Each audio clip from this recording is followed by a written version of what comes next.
There it is. There's the giveaway. James, how are you today? Oh, I am doing great. It is always a good day when I get to come hang out on Mitch Wonders.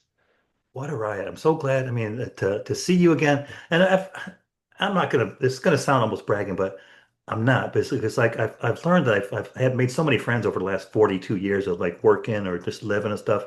And I don't have like my friends on as often as I'd like. So it's good to see you though. It's good to be here. I'm going to toast you with the Mitch Wonders insulated mug, which should be noted that it's not available on the merch store, but but but It's all kinds of stuff exclusive. is. Well, actually, a fan sent this to me way early, and I've kept it. No kidding. That's awesome. Hmm. Made himself one, made me one, and but the merch store is open if you want to go to mitchwonders.com. I'll mention it real quick because it's important to me because you go to mitchwonders.com on the upper left, hit shop, and it opens the page for the merch store. And you'll see you can buy Mitch's book, which is in there. And don't laugh, we all know it's a pamphlet, but you can buy Mitch's book, Life's Tough, Be Tougher. It's not a bad little pamphlet.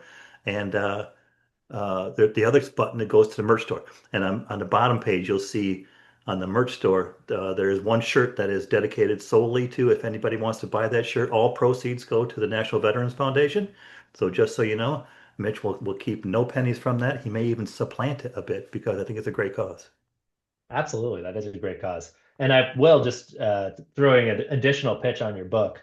Even if you can't read the book, at least read the comments on Amazon because they are fantastic for the book. The great reviews for the book at a minimum. And nobody was paid. One was sarcastic.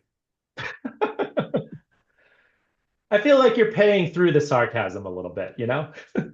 No, I'm glad because friends of ours that you know well, and I'll tell you offline that have bought the book and gave some nice feedback. So that's nice. And it's only like $9, $8. I'm not making any Yeah, money off it. it's a premium cup of coffee. It's better spent than a premium cup of coffee. Oh boy, and that I'm telling you, in retirement, I've learned what it's like to buy those things and the corporation's not paying for it. Just so you know. They add up But quick. yeah, believe it or not, I don't have the points I used to on Starbucks.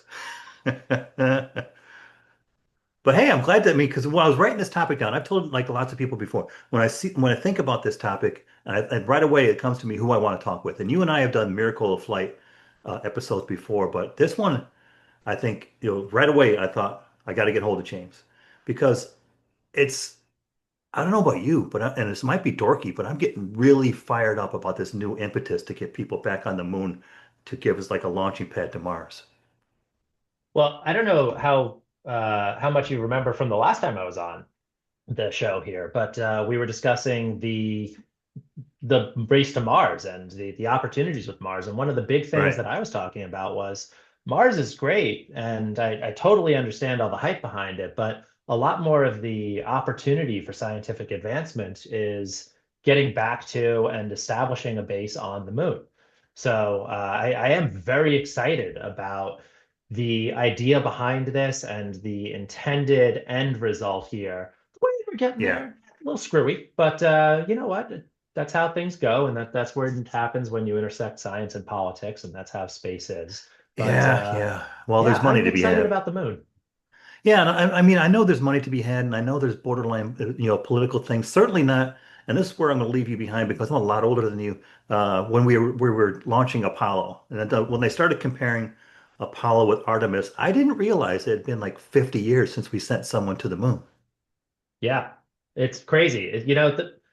I think one of the problems that people really run into is when we're talking about space exploration, that there's all the excitement and hype that comes out there. But when you're talking about sustained space exploration, you run into economic problems. And the reality is there's not all that much that you can do to make any money out in space. And even if you're sitting on the moon or Mars, you're not going up there and building a farm or harvesting timber or anything like that. Yeah, You show up, there's a lot of scientific advancements, but they pay out over a long term. And it's hard to justify keeping people up there unless there's a lot of real motivation to get out there. I don't know if you've ever watched the series For All Mankind, but it's a reimagining of the space race. A really interesting idea, and eventually includes a lot of deep space stuff. And the show does kind of just go, yeah, and then we expanded this stuff a lot for no apparent reason, and like, don't worry about the why, and like, yeah, now there's a few hundred people there, like it's fine, don't sweat it.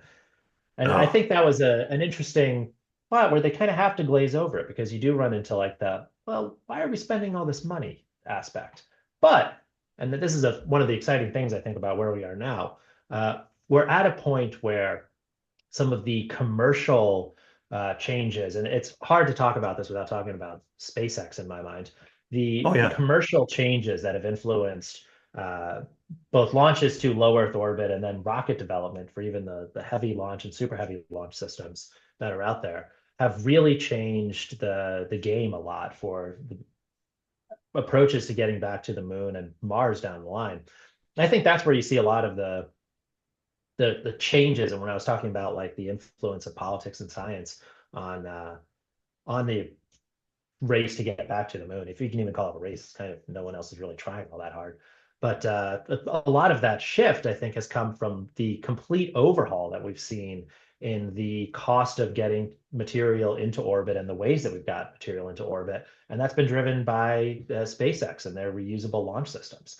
So it has led to a massive overhaul that has made the idea of space exploration, both to the moon and then to Mars down the line, much more appealing than it was even 20 years ago.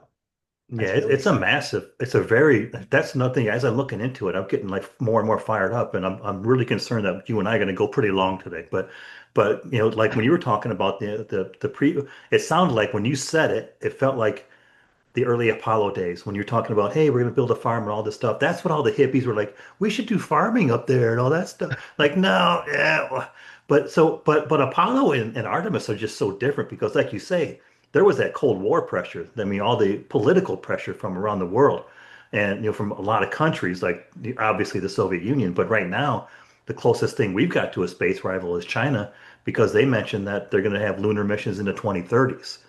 So I think, but we've already begun partnering now with Russia. So that's very interesting. Yeah, well, I think the last I had seen, I might be wrong on this, is that Russia pulled out of the lunar gateway plans as part of the Artemis mission. I don't know if it's how up to speed your viewers are on the core concept here, or I guess listeners are on the core concept of Artemis, but I don't know if you want to like kind of run through a little bit of what it is we're actually talking about. So I realize we're probably just getting into the Yeah, weeds, yeah, we you and I probably are are. both space geeks a little bit. Because with the Artemis program, they wanted to now NASA is sending people to, and that's another thing. I think people just forgot about NASA, a little way, a little bit because, with SpaceX and with Blue Origin and with, partnerships with Boeing and Lockheed, they're all taking like the headlines. They're like, NASA's still working, you guys. But But now it's more like they want to send people to the moon with the theory that we're going to establish a manned base on the moon, not like we were saying um, to like grow things or test things. No, it's a base with the intent of using it as a launch to get to Mars. And there's reasons that we want to get to Mars, and I had to look into that myself. And obviously, we want like I don't know what you want to call it, but hey, if like there's some kind of catastrophe on Earth, missile Yeah, attack, multi-planetary species. yeah, we've got options. But also, like you're mentioning, there's the economic reasoning. There's water ice for like, they call, you can use that for fuel and life support. And this is something I didn't know, maybe you've heard of, but there's also future mining potential in regards to helium-3, which is another, and again, I'm speaking very cursory because I don't know deeply enough about it, but it's another nuclear source, but it's a lot more efficient, Yeah. a higher energy yield, far less radioactive waste, and each metric ton right now is valued at $3 to $5 billion. So that's one of the economic things that you were talking about. Yeah, I think the opportunities that exist for the moon, um, you mentioned Mars as well, and I think that's the right way to look at it. I think that's the way that NASA is really looking at it too. When we had the Apollo mission back in the late 60s and the 70s, the idea at the time was really about getting to the moon to plant a Yeah. flag there Can and we do wave it? around some American superiority. And there was scientific aspects to it as well, but it was much more about just getting to the moon and coming back, right? Yeah. The This fact that we version is about a long term. Yeah. absolutely. Yeah, And it's kind of, I think, the right way to frame it in my mind is the International Space Station being placed on the moon. Although I mentioned the Lunar Gateway too, it's not just the actual lunar base that they're talking about here. There's also something called the Lunar Gateway, which is much more similar to the International Space Station, but it's in a kind of screwy looking orbit um, around the moon, kind of sort of. The orbital dynamics are weird on it. But it is very much a staging ground around the moon for both the access to and from the lunar surface and also for eventual missions beyond Earth orbit, right? There's an expression in space that low Earth orbit is halfway to anywhere. Uh, if you are going outside of Earth's orbital influence, right, then you can use that lunar gateway or even the lunar surface if you wanted as that staging ground to really get your stuff together before you take those longer journeys further out. And you're far enough outside of Earth's sphere of influence in the gravity well where you don't have to carry as much stuff just to get away from Earth once you're already out by the moon. I think it's fantastic. I mean, I keep thinking like in my mind, it's like because I saw, recently, like last Friday, I got nerded up and I was like swinging through YouTube and SpaceX was doing a controlled launch and about, just putting more satellites into outer space. I'm like, we're at that point. We're at that point. It's just like, what are you doing Friday? Well, I'm gonna take a rocket up and launch some satellites. What are you doing? Uh, but like you're saying, it's more like we build this infrastructure up there. I think that's the motivation. I think that seems to me. I could be wrong, but the motivation, like we developed the framework first, so we kind of control that passage. We control who's going where. Because if you want to use our stuff, you know, you're going to play by our rules.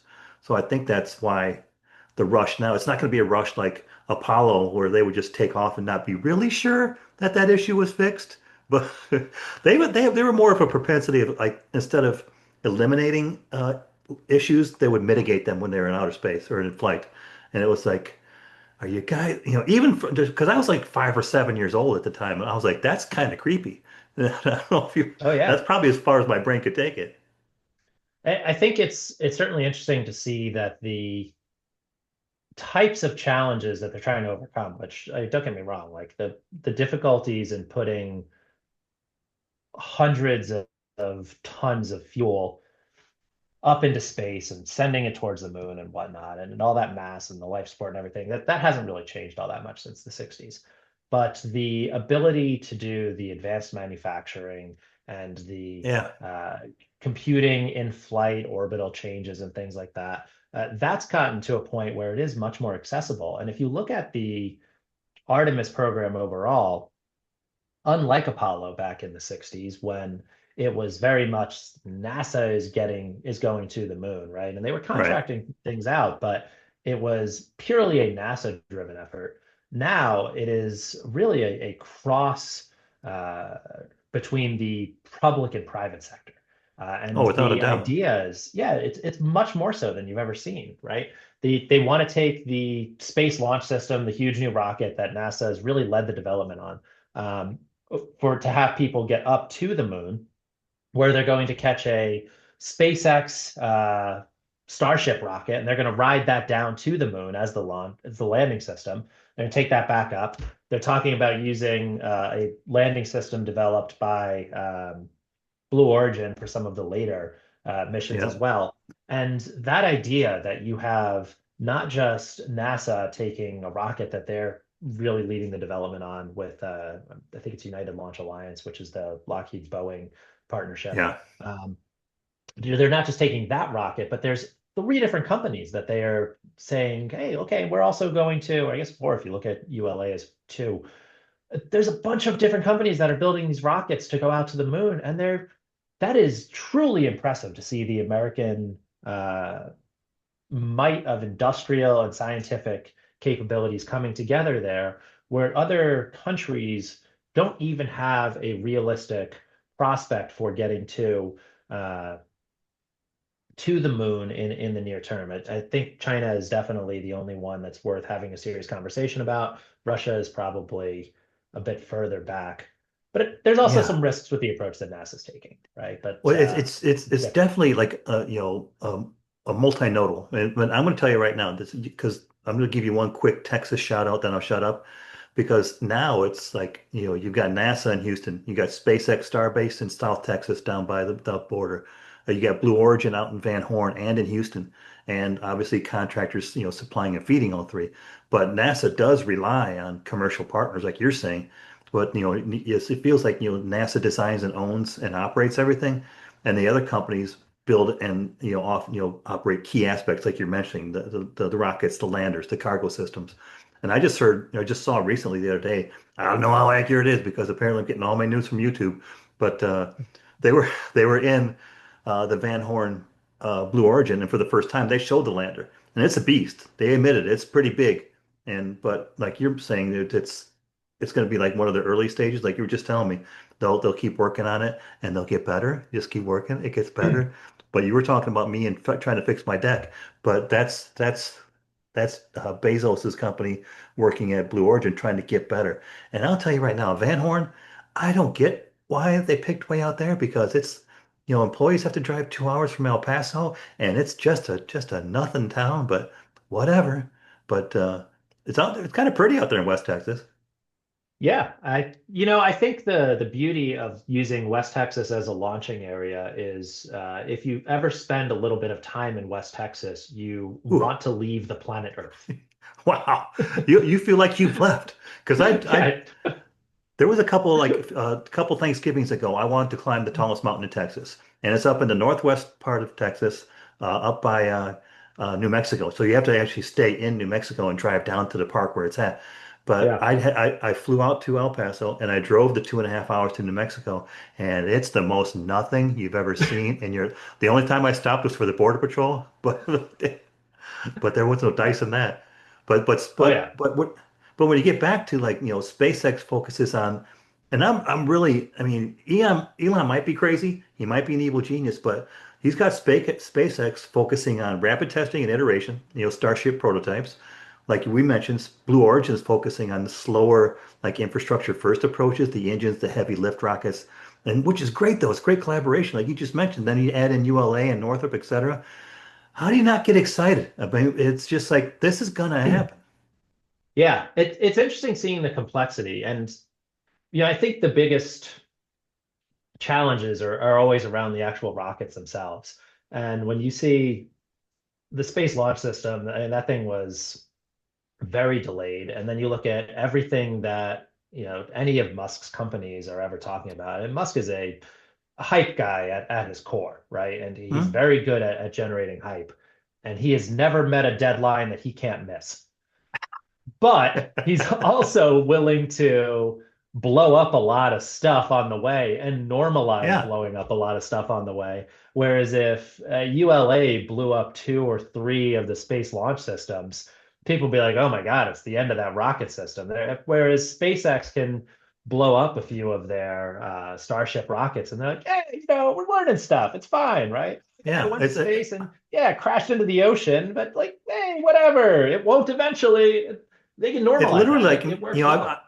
I've learned since episodes one when my son called it out that I used a lot of F-bombs, and I try not to, but it felt like what Elon's like, did it? Well, fuck it. We got another one. We got Yeah, which I think is a really interesting idea as long as you do have the reliable actual accountability coming from NASA and on the back end, which I think is present. I mean, we saw with the Falcon rockets, right? And the Falcon 9s, which they were not the most reliable at the beginning, and then they've gradually improved. They've started to be able to land vertically. That they're not landing people on them, which I think is understandable. But they eventually started using them for people with the Dragon capsule, and it, by all accounts, has met all of the safety expectations. As long as you do have that strong, independent authority coming in to check the work and to make sure that they are hitting the expectations.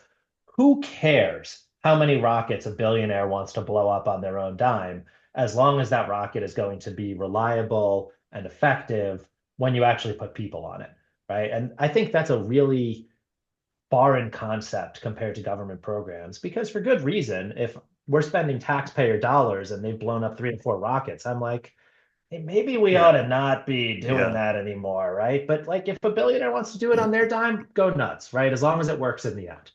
And that's part of it, But like they like also have like to you're hit the saying. timelines. That's a because NASA's leading. You're like you're saying, they're gonna hold you to those timelines, but no single country or any one agency like NASA can afford to to build or sustain these programs alone anymore. That's just ridiculous. But now that we've got billionaires, we just mentioned 2 billionaires working with NASA, and I'm sure there's billionaires there we don't know about. Oh But yeah.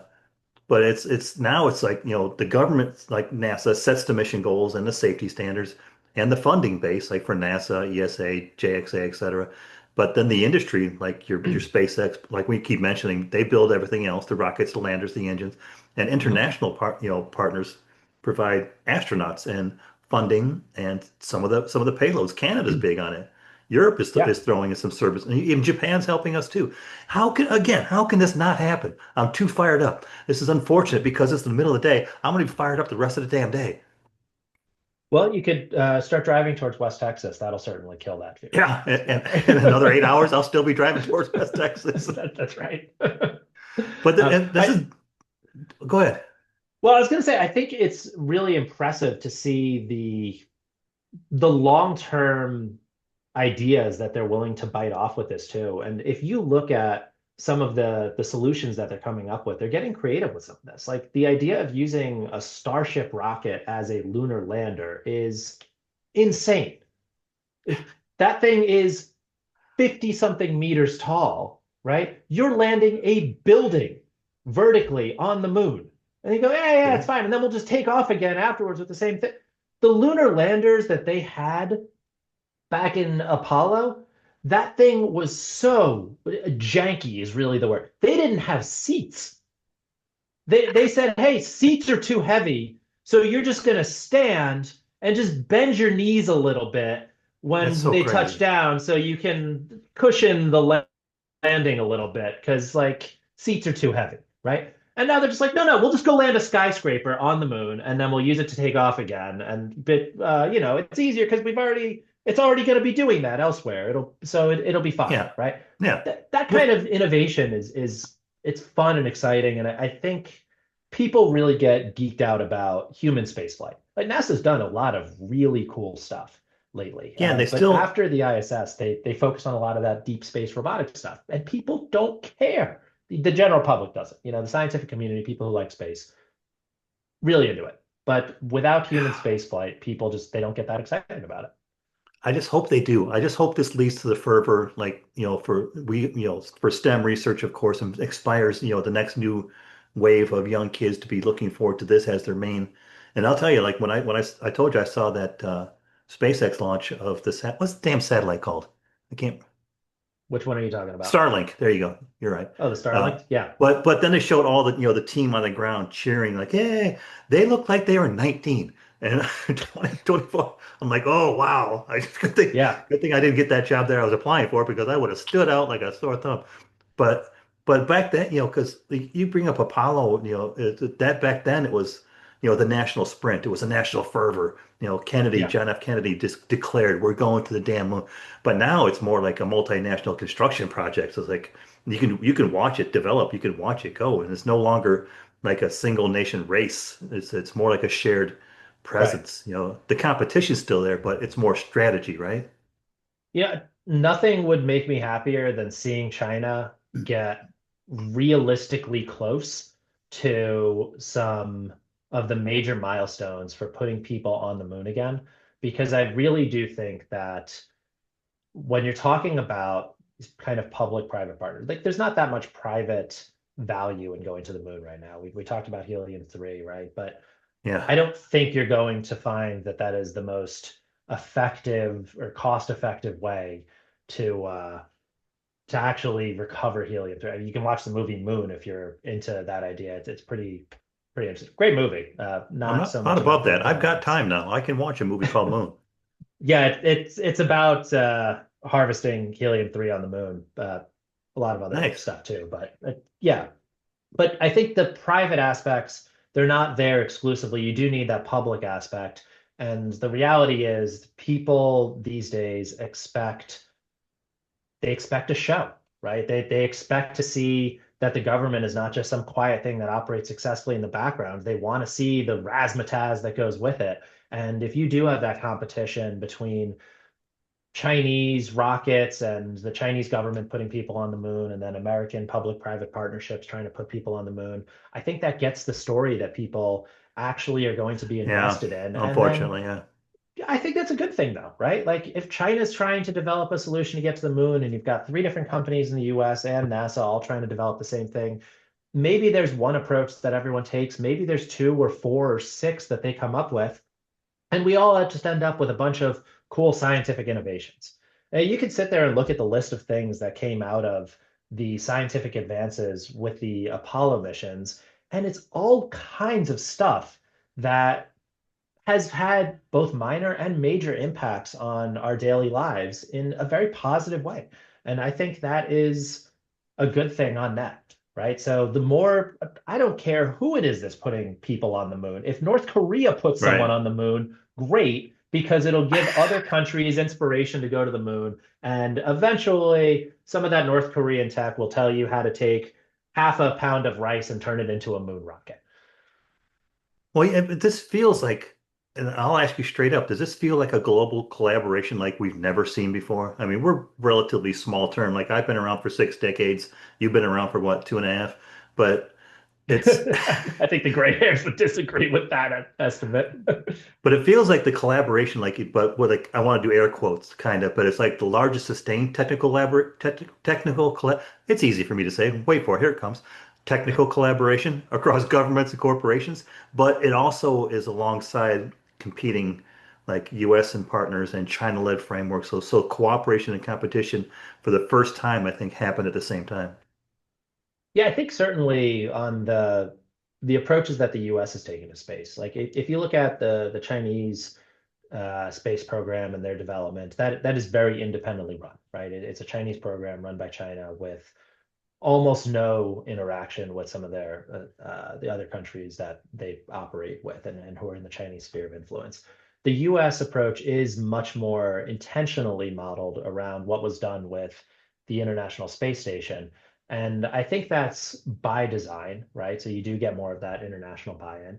And I think it's beneficial on net because it does get the world interested in science. One of the things that I heard talking about the Apollo missions, and this was decades later when people were talking about it around with folks from around the world, is when they talked to people in other countries who had no involvement with the Apollo programs. The people there talked about how we landed on the moon in the 60s and the 70s. And when they were Mhm. saying we, they were including themselves there because it was humanity that landed on the moon. And that was very much at the time an American-led effort, right? That wasn't Oh this yeah. host of international partners. And I think you do run into, I think it's a positive thing, people looking at these advancements as human advancements. But if you do have an engineering team in Canada who's building Canadarm3 that's going to be going up as part of this, So Canadians cool. will have more buy-in there, right? And you have the European Space Agency that has a lot of the hardware that's going into the Lunar Gateway. They're building a lot of those modules. They can say, yeah, yeah, this is a, yeah, there's an American flag on the side of the rocket, but it's carrying European components on top, and there's, a Belgian astronaut or something who's riding inside. And I think Absolutely. that's a good thing. People can get that buy-in, and you want that global buy-in, especially when you are, again, talking about public money. It's very important to get people who are really interested and invested in this. And I think this approach is unlike the Apollo missions, which again, they were, in my mind, the Apollo missions were very narrowly designed to like get an American flag stuck into some lunar regolith as fast as possible. Oh, And without a doubt. that's it. this is, I think, something where they're building it for the longer term use, and Longer that term, strategy I think is good. longer term use, of course, and like you keep saying, it's like I don't know how to say it without getting sappy, but it's I love this collaboration. Like you and I used to, we led some very diverse teams, and it doesn't we never Yeah. cared where it came from, you know, uh, literally where it came from, who had the idea. We could build on it, and then the team would get fired up behind it. But I think it's like as you see uh, this now, it's going to be uh, an economy. I'm sure, like as you were talking about these other countries supporting it, that's going to be part of the economy that they have going forward for their country. Like, you hear the negatives are people are scared to death about AI and cutting jobs and this and that. Well, this is an industry that's growing. And so if you're scared about AI, walk over to outer space. Walk over, try to find. There's got to be a lot of support companies. And I'm going to say it last time. I told you I would, but here's another one. But the fact that Texas remains the central nerve center of human spaceflight. Houston continues, and I still breaks my heart. Now I've got time, I got to do it because you told me to get to the Space Center because it was incredible when you and I were working and Oh basing yeah. projects out of Houston. But we're Hmm. still having, they still run mission operations and training out of Houston, commercial launch and testing across Texas. It's a long-term Texas economy. But of course, you can't control that within Texas. It's just now it's going to be worldwide economy, and that I think is just again fantastic. Yeah, I completely agree on all those aspects. I also don't want to miss that pitch for the Johnson Space Center. It is an incredible visit for anyone who's out in the Houston area. You'd be doing yourself a disservice to be anywhere in East Texas and not go to the Johnson Space Center. You Yeah, can see the mission control centers right there. You can see where they're doing operations, where they're testing these vehicles that are going to be going to the moon. And also, they do have an Apollo era Saturn V rocket laid down end to end where you can walk along the thing. that's so You rad. walk in, the size of this, they walk you in and you're right there by the rocket engines themselves, and just the diameter of the rocket is beyond imagine. But I think you're absolutely right. Like we saw back during Apollo, they intentionally, again, that public aspect, they diversified the number of places that these components were coming from. And it's how you ended up with places like Huntsville, Alabama, becoming big engineering hubs. I don't want to dunk too hard on Alabama, but outside of Huntsville, they are not exactly known for their technical skills and their engineering prowess, but the effects of the Apollo era work there done by the rocket company that was based out of Huntsville, and then the development there has led to Huntsville becoming this big engineering hub. And they've spread that all over the US. And now, to your point, with these global partners, it's much more global. And I think it is a good thing to see that there's engineering companies that are all over the place. And you're absolutely right. It is AI proof. There's no amount of AI that you can throw at the rocketry equation that is going to make you need substantially less fuel to take a rocket from the ground into space, right? There's Yeah. still work there, and it is still physical components, and it still involves people. And people are like, oh yeah, robots are going to take over all these jobs. They've got a long ways, right? They only do they're going to dive into the data that human beings have put out there. And like engineers are going to keep recreating that data. So there's going to be demands for like, if nothing else, engineers, but also, operations teams. I'm a big ops fan. It's like you can't make this stuff without a strong operations team and leadership from that standpoint. So there's going to be blue collar, there's going to be white collar, obviously, but it's just going to be and we keep seeing um, like we keep talking about everybody working together, and you know what Elon's doing and Blue Orange is doing. It's like and what NASA is doing, and you see it's coming together, and I can't wait to see when it does, like when we get this station built on the moon. And I didn't even look to or suggest to see what they have as a time frame for that station. I don't know if you have an idea or not. Yeah, they're looking at 27, 28, something around there is when they're looking Really? at some of these first landings. I don't think 27 is realistic. I think it'll be 28, but they theoretically may be looking at some kind of launch around late 27. Um, Fingers crossed. It'd be cool to see, but Yeah, yeah. I I am really excited to see the development here and in the direction that it's going. Um, at a minimum, just the milestones to get us closer. Things like Yeah, putting a Starship rocket up into space and then refueling it with another Starship.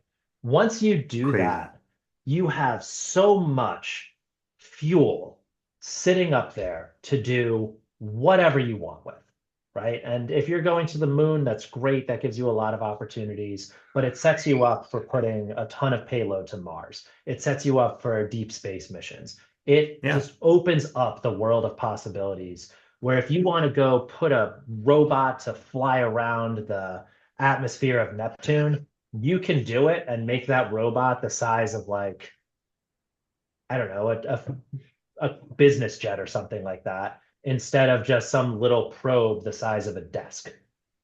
like And I Voyager. think that's a lot of opportunity that you get. It is, and there's other ways like I can't Stephen Hawking. I remember reading a book of his like 3 years ago. He postulated using solar sails to just as additional ways to power once you're out in Mars and you've expanded or expounded up, used up Yeah. all of your fuel. He's like break out the sail, break out the solar sail. It weighs technically nothing, but that's another way to get you out there. Yeah, I think that's also another aspect too that we've seen with these much cheaper launch options now. It like developing a solar sail is probably expensive, but by and large, the most expensive part of anything with space is just getting it up to space to actually test and use it. And that is not, it's not cheap, but the price No, has come no, down literally exponentially in the last 20 years. And it's been on the back of the work that SpaceX has done.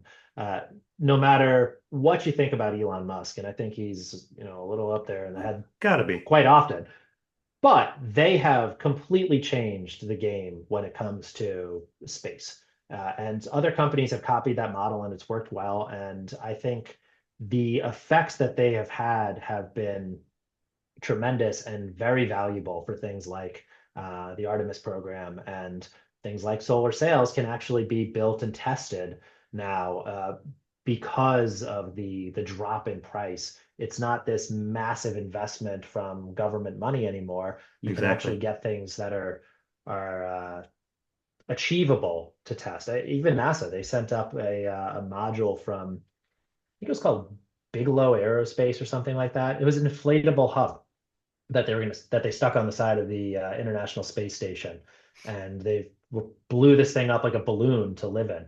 It didn't work great, and then I think the company ended up going under. But that kind of thing they can actually test, and it's affordable and plausible, and there's opportunities that are out there that I think we're starting to see that weren't available in years past, and all of this is going to be even more accessible on the basis of things like the Artemis program, because those milestones to get there are so useful for other things. And that was by design with the program. Building out that lunar gateway station, the ISS is getting very old, right? It's been sitting Yeah. up there since the 90s. It is reaching the end of its life. There's still value in going up there, but you can expand that value considerably if you take that style system and you put it around the moon.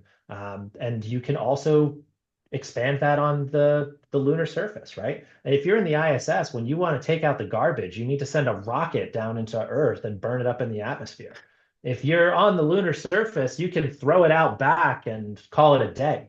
There's a big difference there. It's a lot easier in many ways to survive in a place that's on the lunar surface, and we can develop a lot of the technology that we need to eventually become a multi-planetary species, to your point. Just bananas. I mean, I've exhausted all my 9 letter words. This just bananas is Bananas. That's close anyway. But but yeah, and now you've got me fired up to get down to Houston. I got to get to Space Center because I remember when I lived in Seattle for a period of time, I was so fired up when my son and I went to the Boeing Museum. I could just imagine the Space Center. Oh, it's night and day. Yeah, it's absolutely worth it. I actually lived on the road was called NASA Parkway. It was maybe half a mile from where I was. And as I would drive into work, there the building that the Saturn V rocket is in is this long warehouse, and they have it painted on the side. And I wasn't aware, I hadn't done the tour at that point, that it was inside. It is a life-size just painting of it, and it is huge. It's incredible. It's worth seeing. It's the real offices that they're working in. It's the real launch centers. You can see all of this. It's absolutely worth going to. If you're really into space, if you're not really into space, it's a very cool experience. I may have to make it happen. Now you got me. I'm debating. Like, do I go east to Houston or do I go west out to? Because I was already. Oh, in fact, I've already got camping booked in Big Bend for April. Maybe I'll just make a whole run of it. Just do the whole. Loosely on the way. You have to get in a car either way. So if you're already in the car, I mean, Like I say, it's going to take 6.5 hours just to get to Big Bend. Might as well commit another 4 to head up north to Van Horn. yeah, absolutely. Go see some stuff, man. Oh God, that'd be like that's like my whole like theme now. Go see some stuff. But James, thank you very much for taking the time today. I knew this would be a fun and knowledgeable discussion. And like I love when we talk about because you and I started talking about this when after you and I walked around Washington D.C. and we are talking about the miracles of flight. And I'm like, I think I got an idea for an episode. So Yeah. I'm just thinking here too. I gotta do a little bit of Googling here, but the